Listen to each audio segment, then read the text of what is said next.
ഓം നമ ശിവായ. എല്ലാവർക്കും സുഖമാണെന്ന് വിശ്വസിക്കുന്നു.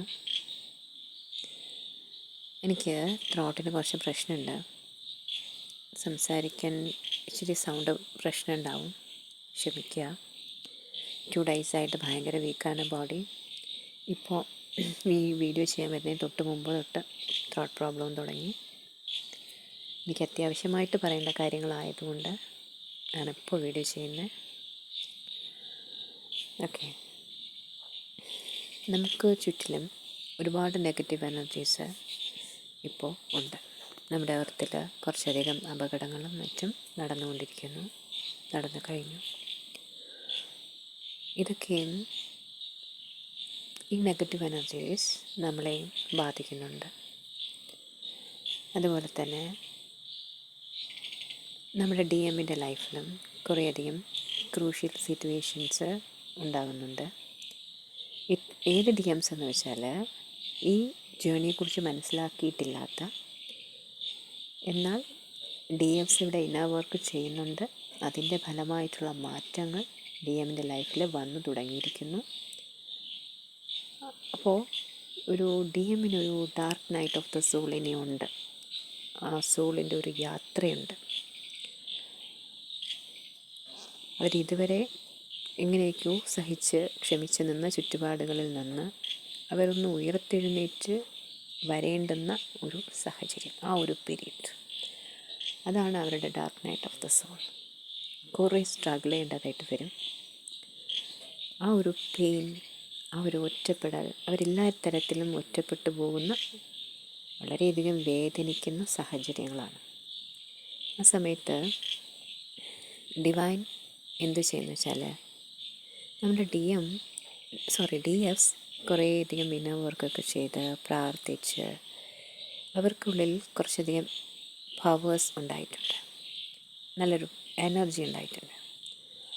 ആ എനർജീസ് DFൽ നിന്നും DMലേക്ക് ട്രാൻസ്ഫർ ചെയ്ത് കൊടുക്കും. ആ ക്രൂഷ്യൽ മൊമെൻറ്റ്സിൽ ഒന്ന് സർവൈവ് ചെയ്യാൻ വേണ്ടിയിട്ട്.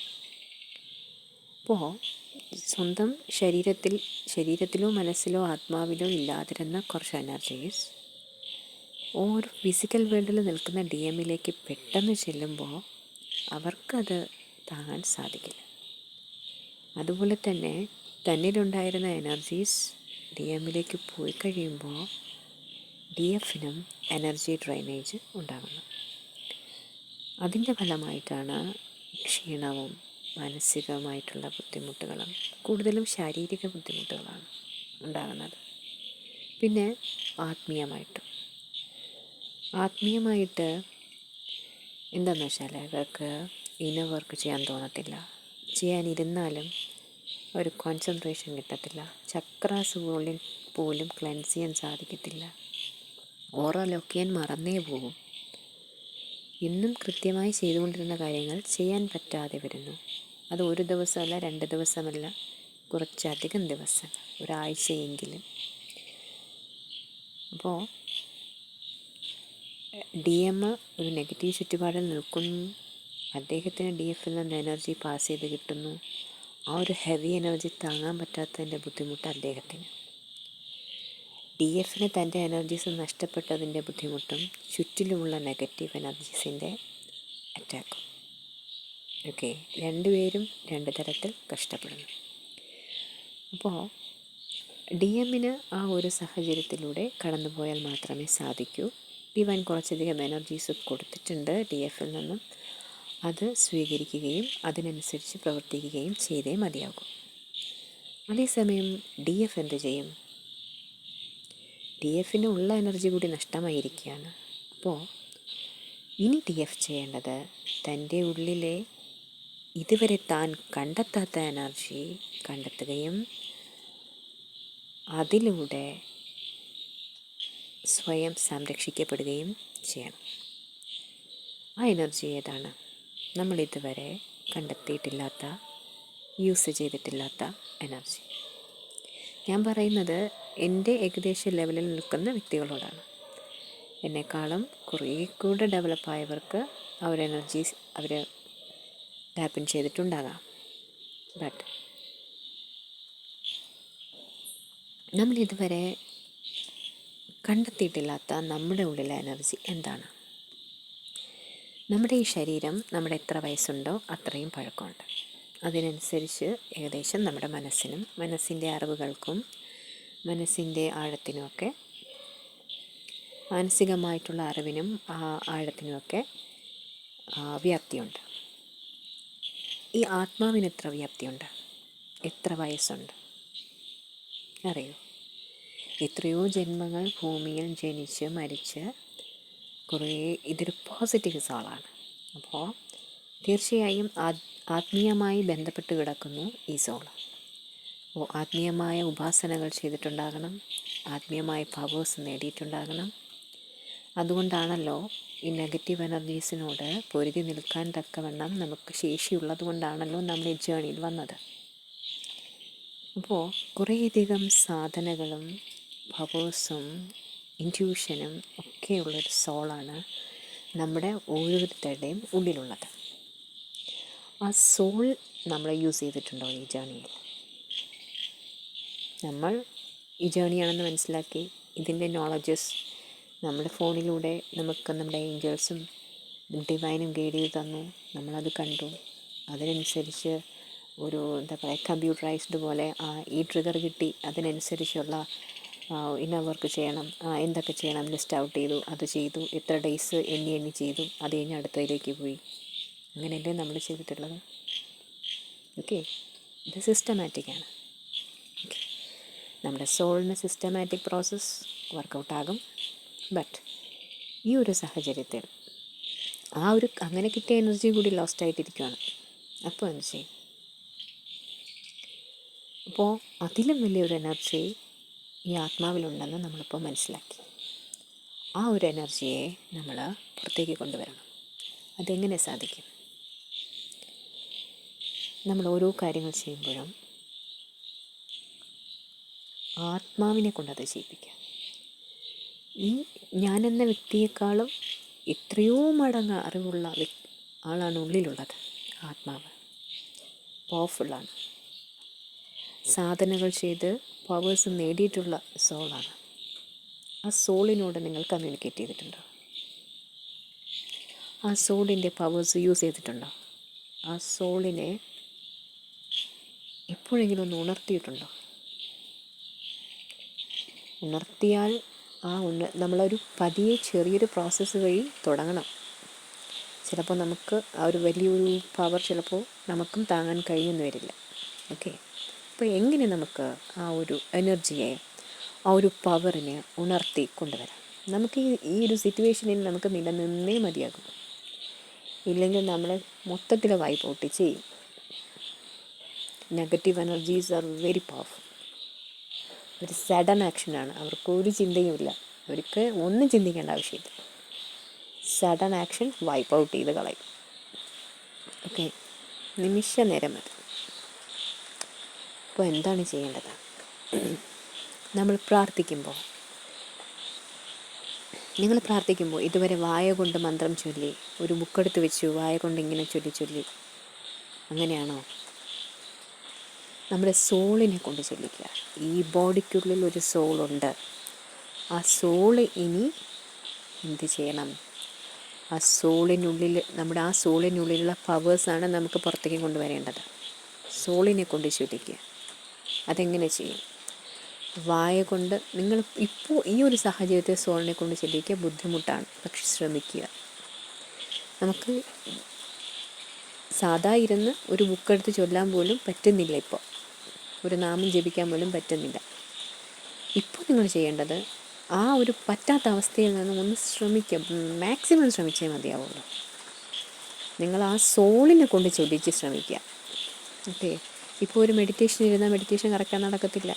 നമുക്ക് ആ മുമ്പ് നമ്മൾ മെഡിറ്റേഷനിൽ പീസ്ഫുള്ളായിട്ടിരുന്ന പോലെ ഇരിക്കാൻ പറ്റുന്നില്ല ആർക്കും. പറ്റുന്നവരുണ്ടെങ്കിൽ ഓക്കെ ഫൈൻ, പറ്റുന്നില്ല. അതുപോലെ തന്നെ ഒരു ചക്ര ക്ലെൻസ് ചെയ്യാൻ ഇരുന്നാൽ പോലും ക്ലെൻസ് ചെയ്യാൻ പറ്റുന്നില്ല, ഇരിക്കാൻ പറ്റുന്നില്ല, അല്ലെങ്കിൽ ചെയ്യാൻ തോന്നുന്നില്ല.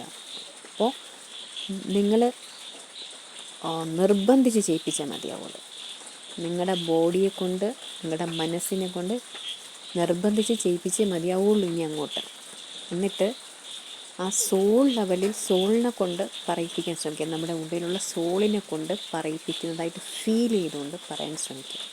ഇപ്പോൾ അതേ സാധിക്കുള്ളൂ. എത്ര നിങ്ങൾക്ക് പറ്റുന്നില്ലെങ്കിലും നിർബന്ധിച്ച് നാമം ജപിച്ചേ പറ്റൂ, പ്രാർത്ഥിച്ചേ പറ്റൂ. നിങ്ങൾ ചക്രാസ് ക്ലെൻസ് ചെയ്താലേ പറ്റൂ.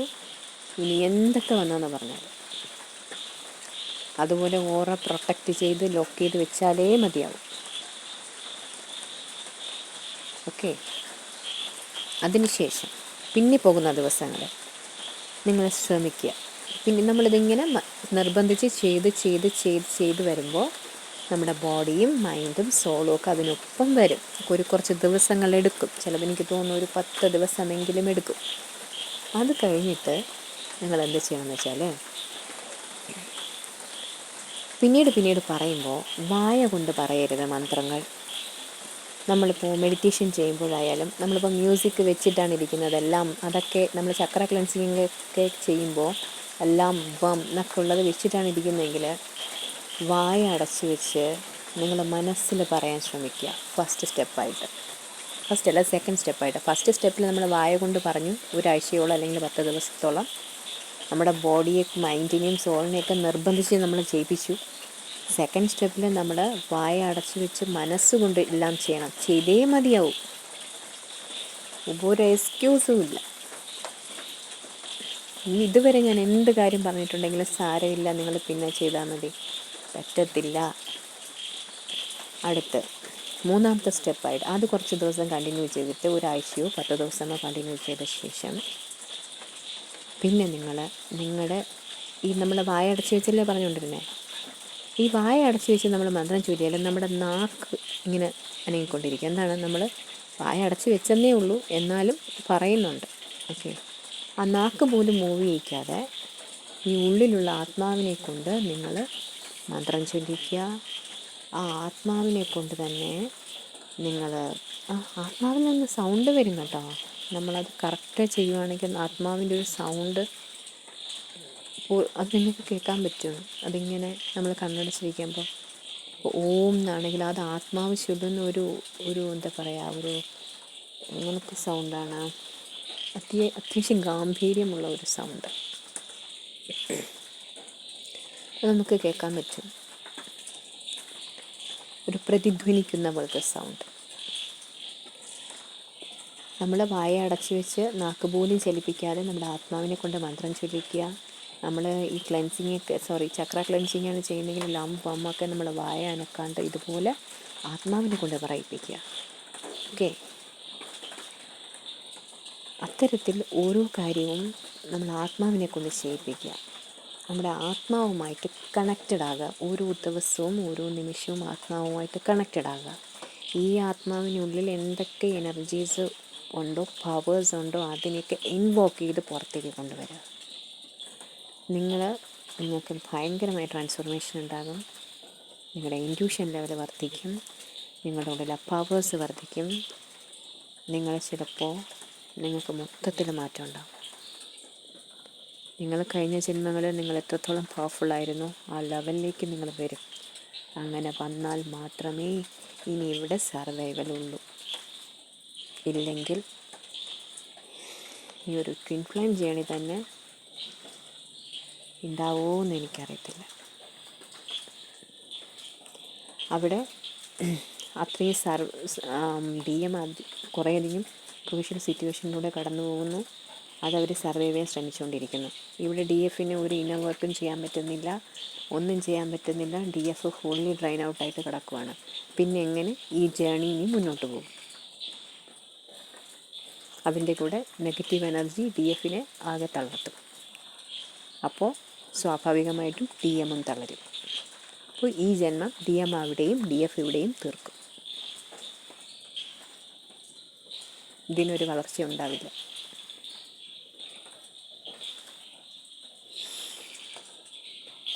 അപ്പോൾ നിർബന്ധിച്ച് നിങ്ങൾ ചെയ്തേ മതിയാവുള്ളൂ.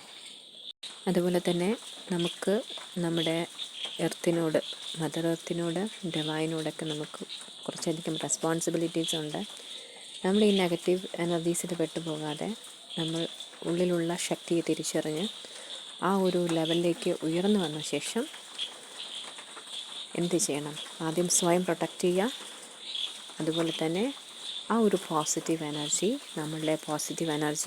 നമ്മുടെ ചുറ്റിലും അത് സ്പ്രെഡ് ചെയ്യപ്പെടും. അത് ഈ എർത്തിൽ മുഴുവനും അത് പ്രതിഫലിക്കും. അതേസമയം നമുക്കതിന് സാധിക്കുന്നില്ല എങ്കിൽ അവിടെ നെഗറ്റീവ് എനർജീസിൻ്റെ വിജയമായിരിക്കും. അതും എർത്തിൽ മുഴുവനും പ്രതിഫലിക്കും. അപ്പോൾ നമുക്ക് നമ്മുടേതായ ഡ്യൂട്ടീസുണ്ട്, സ്വന്തം കാര്യം ചെയ്യേണ്ടതുണ്ട്. നമ്മളെ സൃഷ്ടിച്ച് നമ്മളെ ഇവിടേക്ക് പറഞ്ഞു വിട്ട ഈശ്വരനോട് കടപ്പാടുണ്ട്, മദർ എർത്തിനോട് കടപ്പാടുണ്ട്.